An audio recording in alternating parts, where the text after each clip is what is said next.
Hello, I'm Mantastic and Fantastic, and today I'm going to be reviewing the 60 million downloads Godfest with my updated Godfest exclusive tier list, as well as a new format to how I present the information for my Godfest reviews.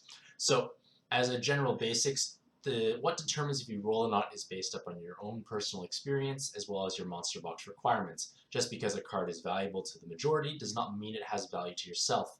Conversely, less or more niche card may have tremendous value for you, whereas the majority has less value. So again, you have to use your own judgment to make a decision whether you roll or not.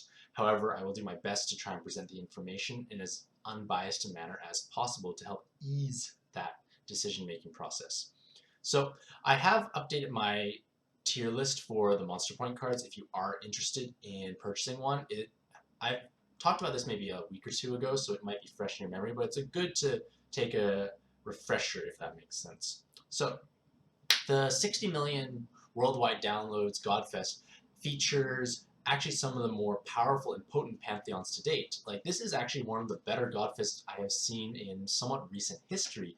And in addition to 2 desirable pantheons on both days, we also have 5 times Godfest exclusive rates, in addition to plus 20 to all stats, so 60 pluses total for 60 million downloads.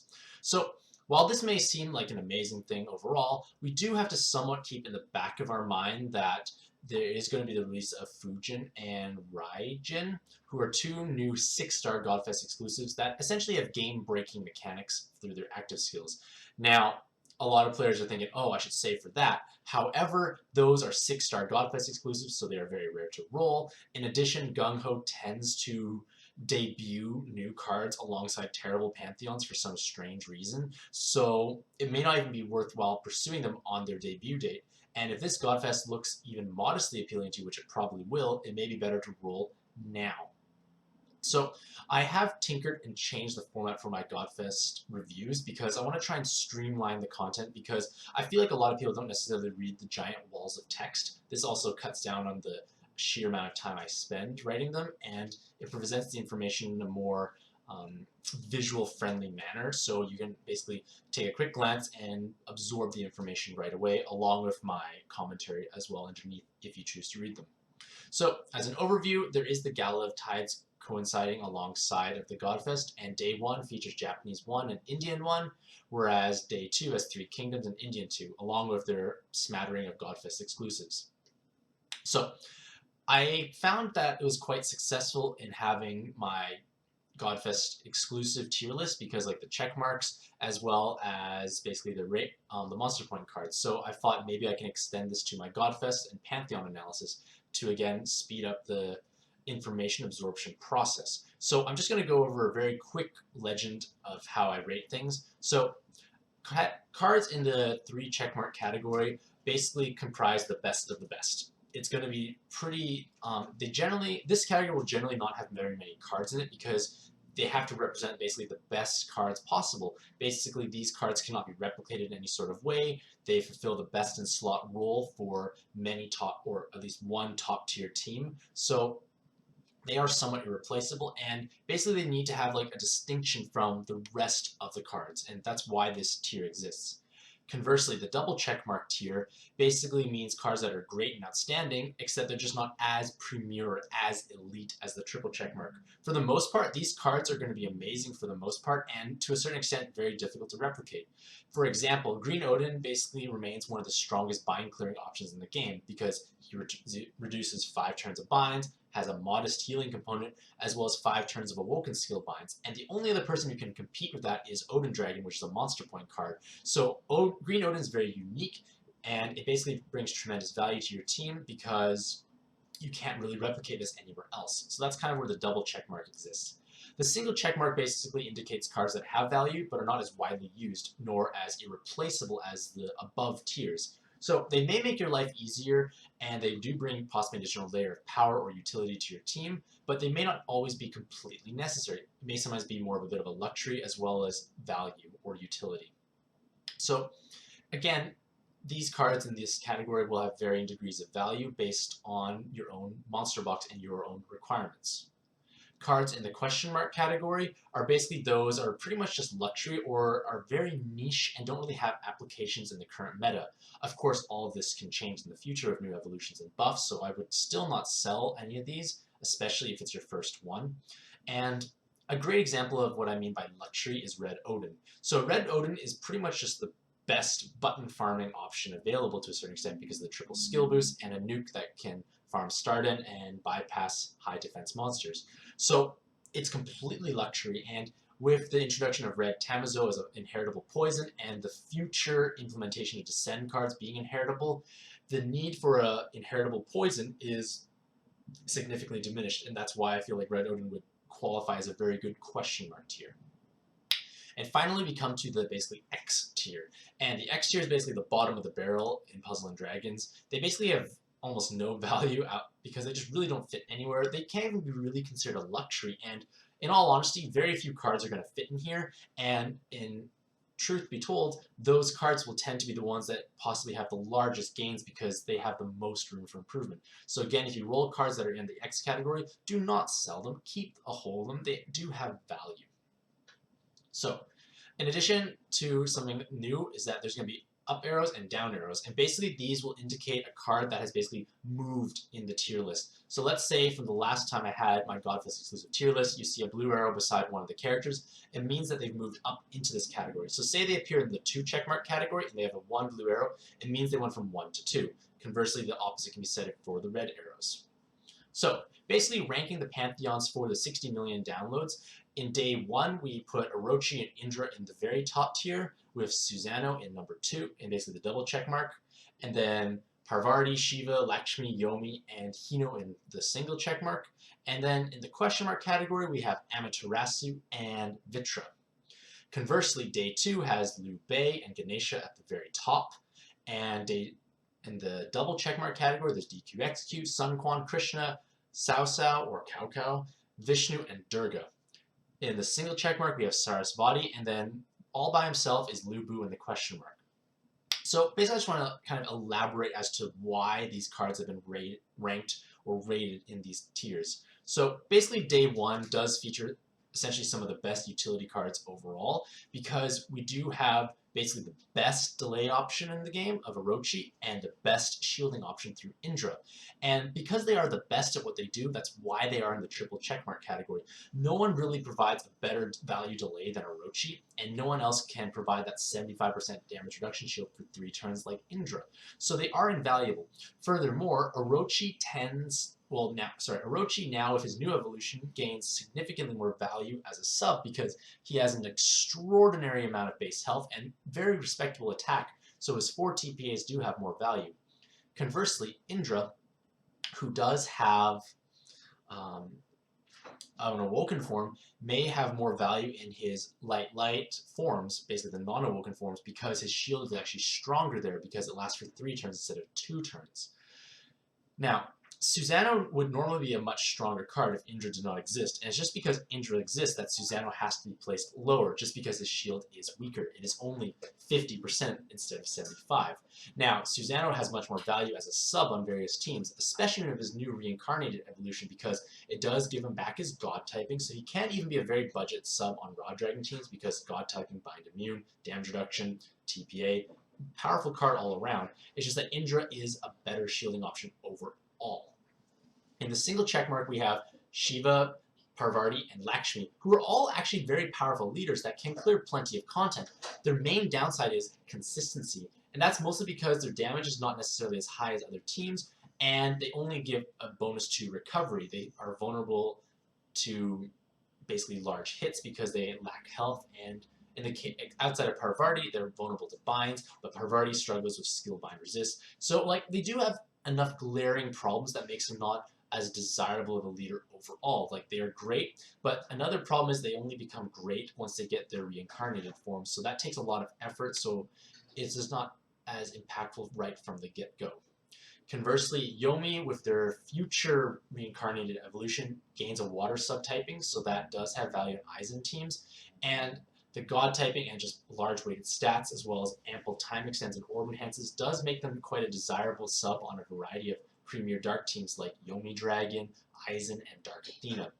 And finally, Hino has value, but the problem is he lacks an ideal home to take full advantage of those TPAs. Maybe we can argue that Shiva Dragon's a good fit for him, but again, Shiva Dragon is mostly just a speed farming team. So again, it's almost luxury, but Hino is still a very powerful card, to be honest. And then finally, Amaterasu is just a very standard bind clear. It's nothing special. It had 2 skill bind resists, so that was important before, but it really doesn't do much nowadays because there's so many more double skill bind resist cards. Most cards have one to begin with, and it's just a bind clearing sub with no offensive capabilities. And finally, we come to Vitra, and yes, Vitra does gain a reincarnated evolution that does make him more enticing of a leader, but the problem is, even if you pair it with Indra, Indra is basically 2 times health, recovery, and 49 times attack, which sounds great on paper, but you only can use dragons. Furthermore, the fact that Vitra and Indra are different type colors means that you are losing damage from one sub, and they have conflicting awakenings. You want to either build a dark dragon row team or a light TPA dragon team, and that's just very hard to work around, so it's just awkward overall in my opinion, and Vitra still remains mostly just a luxury push button option. Conversely, in day 2, Awoken Liu Bei is essentially the most powerful and accessible farming leader available. Yes, he may not be as flashy as, say, Mary or Yamamoto, but the fact that he's a 5-star Pantheon monster means he's accessible, as well as the fact that he has great alternative pairings such as Australis, Green Odin, and Perseus. So it's just an amazing card to have, and really, it should, to a certain extent, everyone should have a push-button team of some sorts to basically allow you to play through the game a little faster and save yourself some time and mental stamina. In addition, Ganesha basically has gone from 0 to hero over the course of his many evolutions because now he's one of the most desired cards in the entire game, because he's the only monster that allows you to improve the amount of rank experience you gain when completing a dungeon. And that alone is a tremendous amount of value because you can control when you rank up, as well as closing the gap between each rank up so you can play more often. And that's just amazing overall. Furthermore, he does work as a potential sub on Raw Dragon teams because of the bind immunity and double TPAs, as well as the TPA mirror teams for the exact same reasons. Furthermore, his base active skill is actually a valuable inherit because it provides a full board enhance, so that is a reasonable amount of damage, as well as 100% damage void for 1 turn. So it's just a tremendously powerful card overall now, and that's why he is in the triple checkmark category. Next in the double checkmark is DQXQ, and DQXQ is basically one of the strongest light subs in the game. They provide an amazing orb changer, great awakenings, they have almost an instrumental or invaluable role on row-based mirror teams, as well as being a valuable inherit. Furthermore, DQXQ is one of the best starting leaders in the game because she scales beautifully in that she is a powerful rainbow leader that gets only stronger with each evolution and transitions into an amazing sub late game. Sun Quan, some people may feel, is not necessarily justified in this tier, but I feel like he is because of the fact that his active skill is so powerful.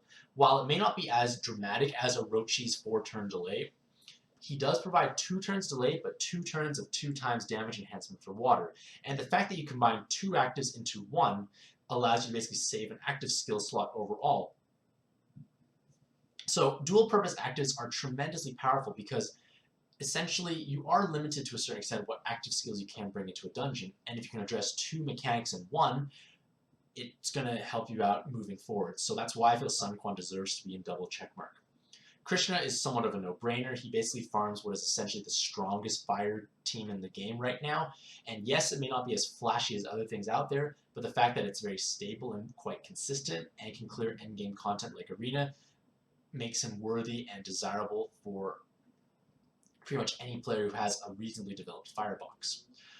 Cao Cao, again, has another dual-purpose active. He does feature a delay, but the delay also comes with a poison removal and water to fire. So he combines basically 2 different mechanics again, which is tremendously powerful, but in addition to that, he is also bind immune, and you can transform him into one of the best hard bind clearers in the game for fire because you have a great body with stats and awakenings and a tremendously powerful base skill once you've used the inherited bind clear, so that's why he deserves to be in double checkmark. In addition, he also has the ability to form a very similar button farming team as Liu Bei, just a little less accessible overall. Next, we have Vishnu, and I was a bit on the fence for putting Vishnu here. It was either here or the single check mark, but I feel like he does deserve to be here for now, just because while he may not necessarily be the best sub on any team, he's one of the stronger ones overall because of his wonderful double SBR, time extends, TPAs, and quite beneficial active skill that's short so you can easily inherit something over top. And while his best teams may perhaps be, say, Kaede and Ranave, he's not necessarily the best sub for them, but he is a pretty close second overall, so I feel like he does worth meriting this ranking. Next, we come to Durga, who's probably one of the more surprising ones to be in here. And again, it was kind of like flip-flopping between 2 versus 1 checkmark for Durga, but I feel like 2 wins out just because she essentially comprises the best in slot sub for Dark Athena teams if playing solo mode. And that is because Dark Athena does not have a skill bind resist awakening on herself. So the fact that Durga has 2 and also has beneficial awakenings, basically the best of any double skill bind resist sub, means she's somewhat instrumental for solo play mode in Dark Athena. In addition, her active skill is quite powerful because pretty much all your cards are going to be Devil and God, so it is still a strong card overall, but that may be her only application, so you could possibly flip-flop her between the two. Next, we come to Sarasvati, and Sarasvati used, maybe 2-3 months ago, she would have been significantly higher even, just because maybe that time ago, glass cannon leaders were not necessarily as abundant, and the fact that she's able to form 100 times damage with only 9 water orbs makes her quite desirable. However, nowadays we have much stronger options for glass cannons, so it's not really as important as it was beforehand. She still does make a valuable sub on mono water teams, but again, it's not by any means necessary, and she's used maybe partially for the time extends and the short base cooldown. But again, we're not always using her all the time, so I feel like she could be 1, almost 2. Again, she might flip-flop depending on, say, if new water leaders are released that can really capitalize upon her usage. And finally, we come to Liu Bei, and Liu Bei is naturally at the bottom for day 2 just because he really doesn't do much. He used to be a valuable card to have in the very early games or early stages of pad, but right now he doesn't really do much. His active skill only boosts devils, but nuking your health to 1 is not really ideal. As well as, yes, he could be bind immune, be a recover bind sub with that new awakening, but again, we don't really need that. So he doesn't really fit anywhere presently speaking, so that's why he's at the bottom. Furthermore, the fact that he didn't get a reincarnated evolution is a little disappointing as well. So that is all fine and dandy, and again, this full article will be linked in the YouTube description down below, so you can basically read what I just summarized. Next is basically my Godfest exclusive tier list, and this tier list is something that I'm going to plan to update through every single Godfest, and changes will be made accordingly. So basically, it's going to reflect all the changes that have happened in Japan, most notably the 5-year anniversary stream, which basically teased some new evolutions and stats, so some cards have been shifted around to compensate accordingly. So presently speaking, we do have to remember that Fujin and Raijin will come to North America soon, but they're not here yet. But they will pretty much automatically fit right into the top tier category because their active skills are game breaking in that you basically ignore absorption mechanics and remove locked orbs and provide a Dark Kali board. So amazing overall. So in addition to movement, I actually had Blue Odin move up 1 tier category because Blue Odin basically is a lot stronger than meets the eye. He is bind immune, and the fact that he has 4 skill boosts and beneficial awakenings makes him a very desirable sub on basically any mono water team. You can transform him into a very offensive bind clearing sub, as well as even being a reasonable pairing with Mary teams from the Heroin Rag machine. Because yes, while Mary Blue Odin is a lower damage multiplier, it's still acceptable enough because of how hard you already hit. In addition, the fact that 1 of your leaders is bind immune helps address basically Mary's largest weakness. And yes, it may be a budget alternative pairing, but the fact that he has tremendous sub value means that I feel he's warranted in the double checkmark category. On the flip side of things, Australis was demoted, mostly because I kind of overrated her a little too highly as a budget pairing for Awoken Liu Bei. Mostly because there are other options available, and she doesn't do too much outside of a budget role. Yes, her active skill is strong, but I don't feel it's worthy to compare in as favorable of a light to the other cards in the double checkmark tier. in addition to other movements into the single check mark, was Dantalion and Satsuki. So Dantalion actually gained a very sizable buff in the Japan stream in that he is now able to have damage reduction when forming 2 separate heart combos. So that's basically enabling him to trigger his massive amount of damage multiplier as well as having damage reduction. So now you can hit incredibly hard while having defensive components. So that actually makes him a very powerful leader. Just how powerful it is will remain to be seen. I haven't done too much research into it yet. He might even move up again if he proves to be quite successful moving forward. Conversely, Satsuki finally got their long-awaited evolution, and that long-awaited evolution does give them more viability, but not necessarily a better home. However, it is a very powerful evolution because he gains an extra TPA, an extra skill boost, and a Devil Killer Awakening. Sorry, TPA, Skill Bind Resist, and Devil Killer. So it's going to have lots of value on a lot of teams, and I feel like he's a bit more valuable than a niche luxury to have at this point in time. And last but not least was actually Fenrir Viz moving up from the X category into the question mark.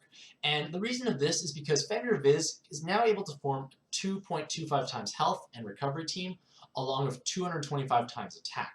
So he only has to match connected jammers, and the fact that he has a pretty forgiving defensive multiplier at least allows him to be a viable leader to a certain extent.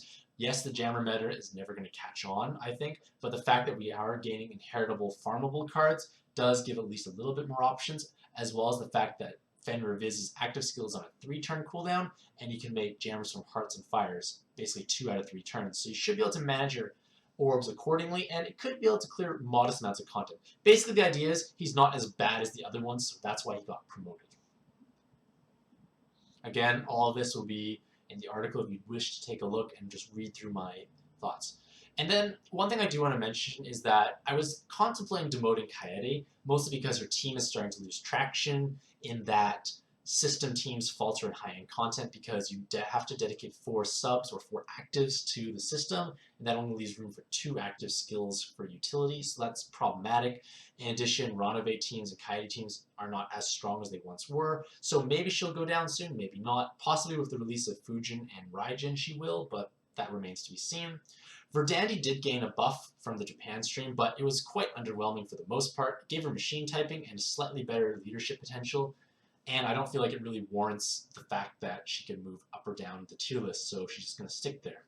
Maybe she can be used on Machine Athena teams, but again, too situational to be put in double check mark. And finally, Sheet did gain a very noticeable attack buff. However, there's no real strong water TPA team at this point in time, and she's mostly used in inheritance. It does make her a bit more desirable as an inherit because she now transfers more base attack. So let's put all this together, because basically we have a tier list for the Pantheons, a tier list for the Godfest exclusives. How does it look like when we compare them for the days that they can be rolled? And this is perhaps what a lot of people might just look at, and it's almost like the too long to not read or listen version. So on day 1, you can see, like, basically comparing the 2 days, it becomes somewhat apparent that day 2 has noticeably higher cards situated in the upper brackets. So from like a purely value point of view, day 2 would be a bit more valuable to roll in, just because it features more stronger cards compared to day 1. However, just because day 2 is a bit more top heavy by comparison, it does not necessarily mean that it's a better thing overall, just because what you need most will be based on your own team and monster box, as well as what you wish to do in the game. So again, hopefully this image does provide some guidance when you should roll, as well as the explanations above. So overall, these are actually very powerful Godfests, and I feel like we're not going to see anything this top-heavy, relatively speaking, for quite some time. So let me know what you think about this new format for reviewing Godfest. Was it faster? Did it condense the information? Did you feel it was helpful? Let me know in the comments below. And also let me know what day you plan on rolling and what you hope to achieve, roll, or acquire. So hopefully you all have a fantastic day. And one thing I do want to note is that I do have my eye cancer checkup very early on Tuesday morning. So the best case scenario is I basically have my eyes dilated for a prolonged period of time, as the previous time was like 2 days or so. So there's a strong possibility I may not reply to comments, basically starting tonight and onward, just because I don't know how I'm going to react next morning. So I appreciate your patience during this time, and hopefully you do roll something glorious from this Godfest, and happy puzzling!